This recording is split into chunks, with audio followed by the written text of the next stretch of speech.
His Excellency, the Governor.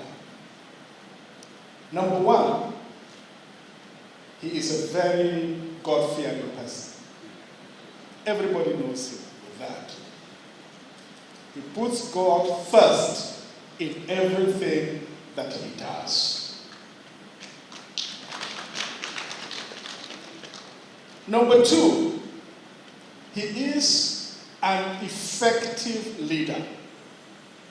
Whatever he does it meticulously. He pays attention to detail. He's a sound administrator. The third quality is that he is compassionate. As a matter of fact, on his way here, he was meeting with the disabled, representatives from the physically challenged and disabled community.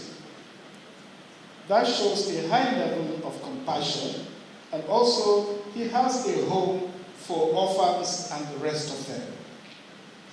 Compassionate and generous. Our great celebrant has gone through a lot.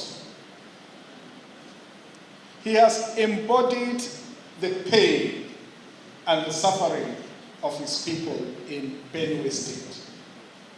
Even as we speak, the suffering is going on, with thousands of people internally displaced. Children, women, elderly, killed, attacked, raped, villages burnt down. The carnage has never stopped. And this pattern is being repeated all over the middle belt of this country. So he has borne that pain personally. He has done all he can. The state and the governor have come under persecution. But we put our trust in God, knowing that God will vindicate our leader and will vindicate his people.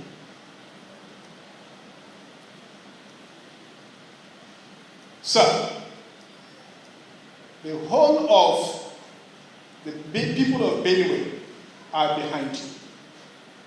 The whole of the middle belt is behind you.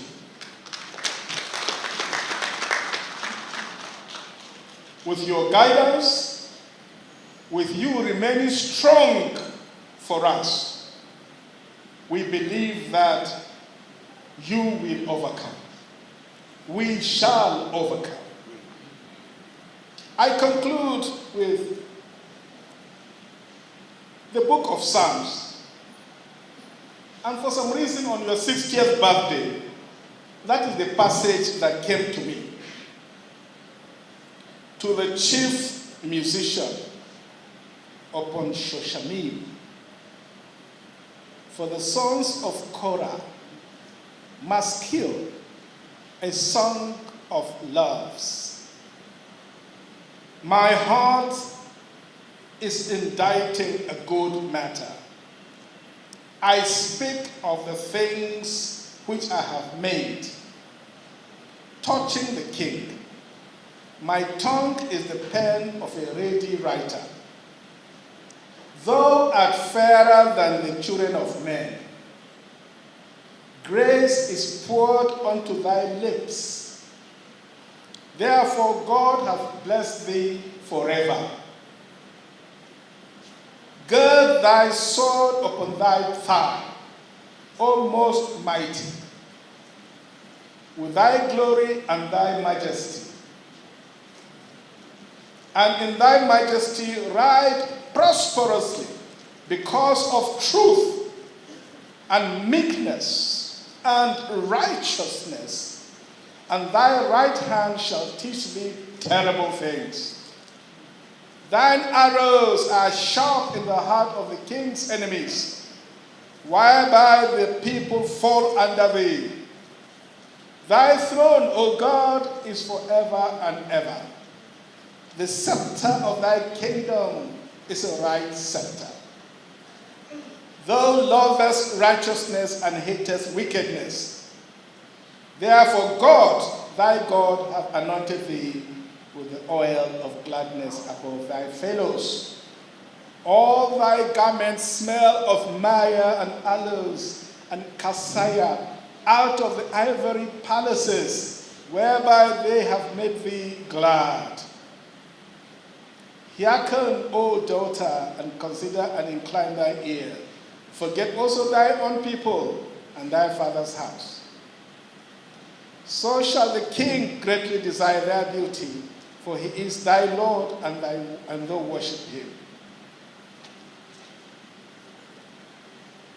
With gladness and rejoicing shall they be brought. They shall enter the king's palaces. I will make thy name to be remembered in all generations. Therefore,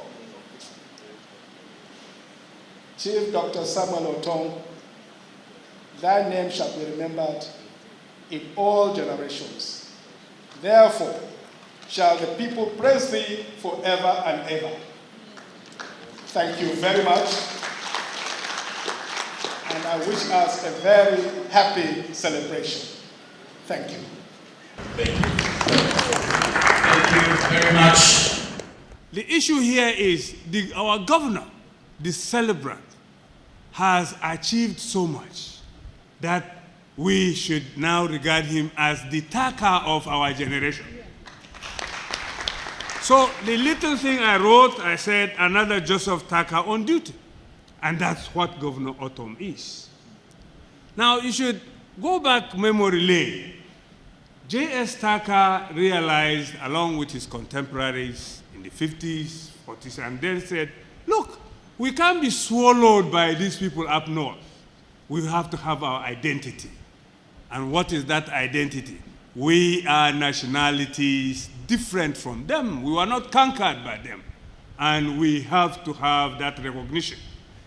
J.S. Taka and his contemporaries struggled and ensured that the Willings Commission was set up to look into the problems of the minorities in the North with a view to proffering solutions.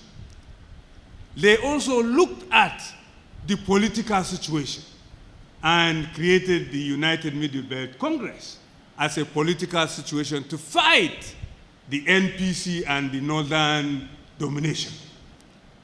It was that kind of struggle, though the Middle Belt region was not formed, at least when Gowon came in, Benue Plateau State was created.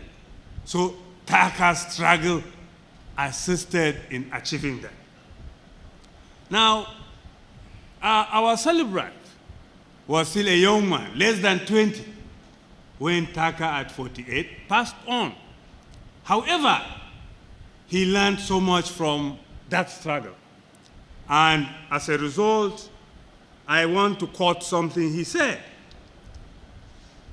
This is what our celebrant said.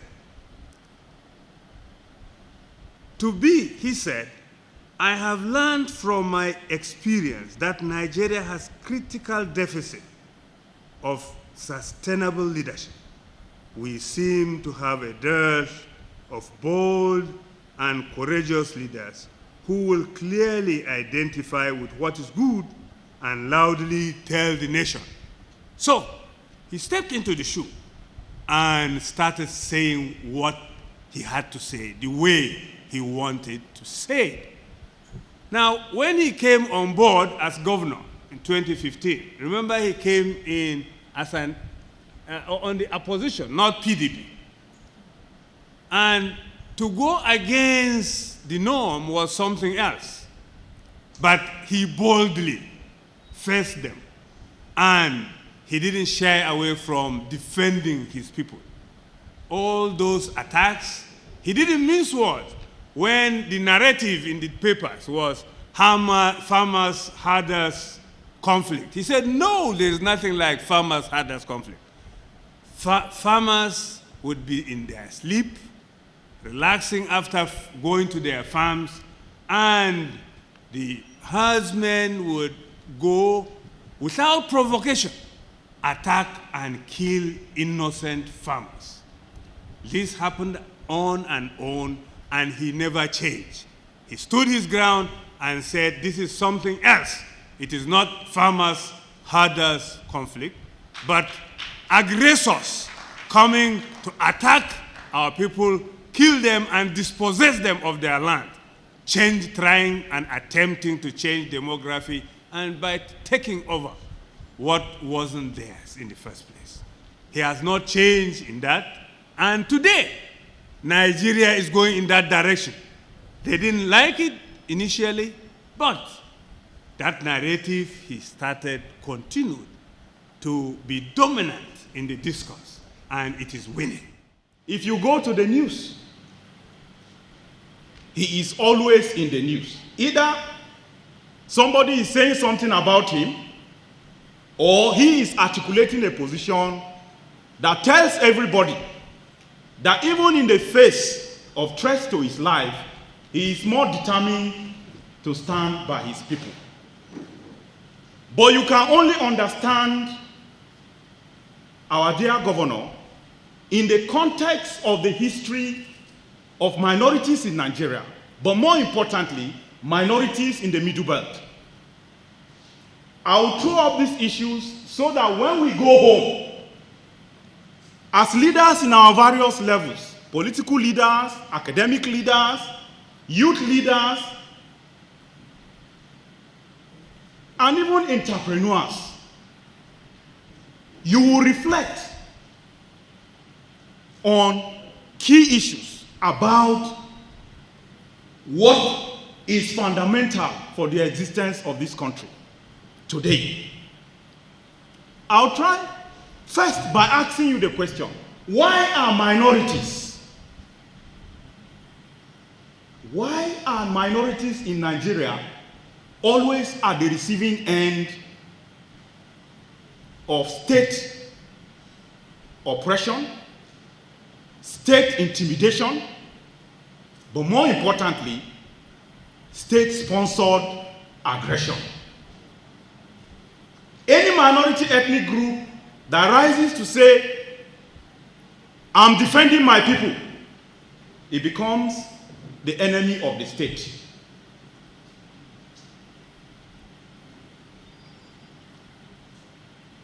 There are historical inferences we can draw from this. Shortly before independence, Joseph Sawo and Taka, Pastor Lot, and a few of them decided to gather themselves and resist the domination of the NPC government, then in northern Nigeria, by insisting that we are not northern Nigeria, we want a state of our own. And there are reasons why we want this state. Because they have evidence to back up the fact that when juicy positions come to northern Nigeria, particularly the northern region, it hardly goes to them. What is usually given to them are appointments that will not even impact on the collective existence of the people. They resisted. This was what informed the agitation for a Middle Belt state before independence. The Henry Willings Commission that was set up to allay the fears of the minorities simply did not want to dabble into that very complex issue. And that was the beginning of the problem of minorities in this country. Because the Henry Willings Commission reinforced the already established structures that was in place. Fast forward to the period we are faced again with what appears to be a conspiracy against minorities in the Middle Belt, particularly minorities in the Benue Valley. I said particularly minorities in the Benue Valley because as far as the farmer-herders conflict is concerned, they have been at the receiving end more than any other ethnic group that you can you can point at in Nigeria. And I'll try, because I have very limited time, to say one or two things on that. Whether you like a particular leader or not, whether you don't believe in what the particular leader is doing or not, the fact remains that when life is threatened, when people are pushed to the wall, there comes a time that that historical process will throw up a leader that will take up the challenge. Ortom took up this challenge, and I want you to understand this. The personality of Ortom today is such that when you talk about farmer-herders conflict, there is one governor that you will point at, and that is Dr. Samuel Ortom.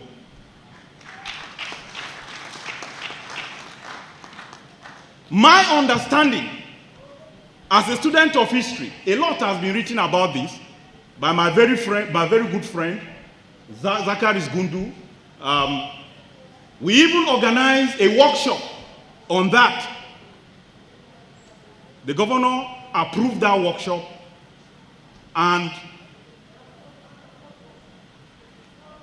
the communique from that workshop went to the highest point, but nothing was done about it. The question is not about Ortom. The question is about the survival of a people, about the defense of their communities, which is increasingly under threat by others who feel that they can wipe them out and take over their land. What the governor has done to this state and to this nation is significant.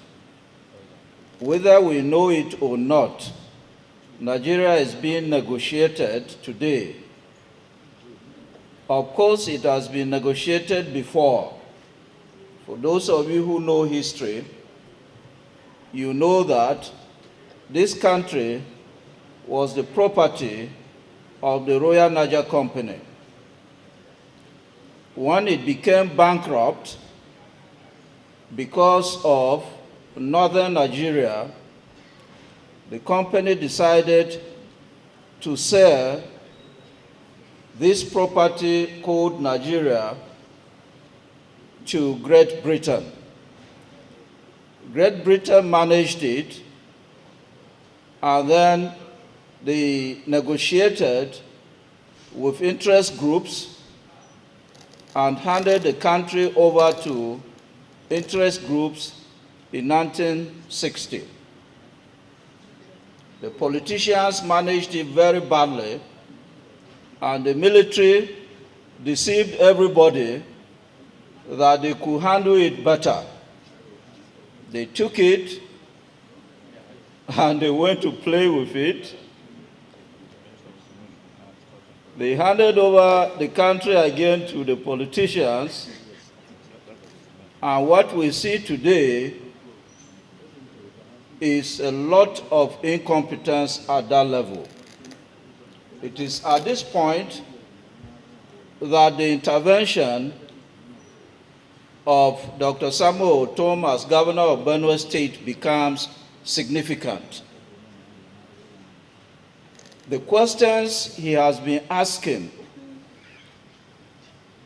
relate to the future of this country, our survival as a people, our land, our resources, our future.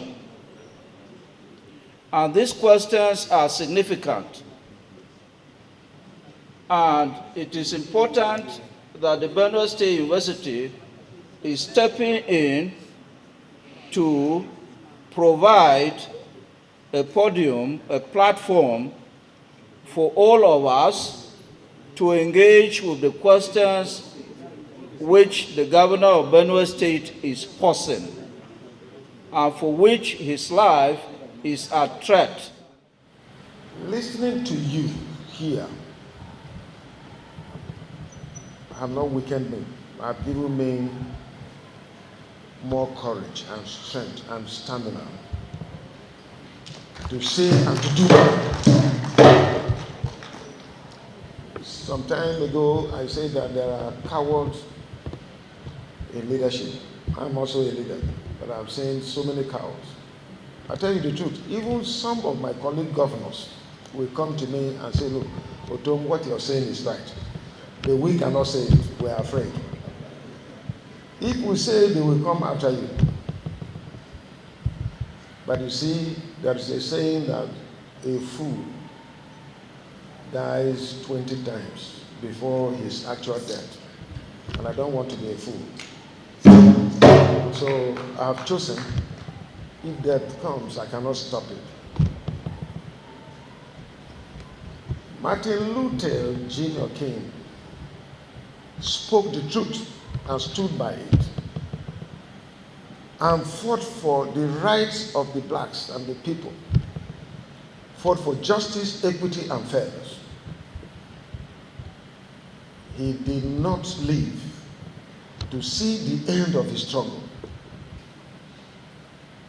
But even after his death, he was still speaking until that which he desired was accomplished.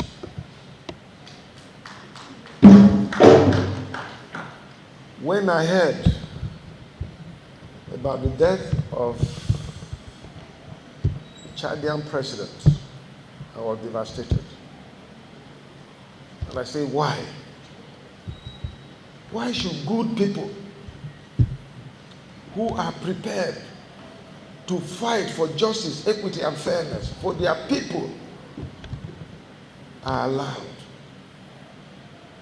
to be killed in that manner? And I said, well, maybe if God permits, tomorrow it may be me, because several attempts were made on my life. But the God who is the owner of life and death was able to preserve me. I'm sure I'm not bothered. In any case, whether I like it or not, one day I will also die like many other people. I was saying this in the church today, that I grew up as an infant, went to nursery school, primary school, secondary school halfway, came out to do several other courses through tutorial, through correspondence and all that. And today I'm a man, I've worked in several places. And most of my peers, most of my classmates are no longer alive today. And so, what makes me special? I'm consoled with the fact that the day that God permits that I should go, I will go back. When God have not permitted, no one can take away my life. And that is what I believe.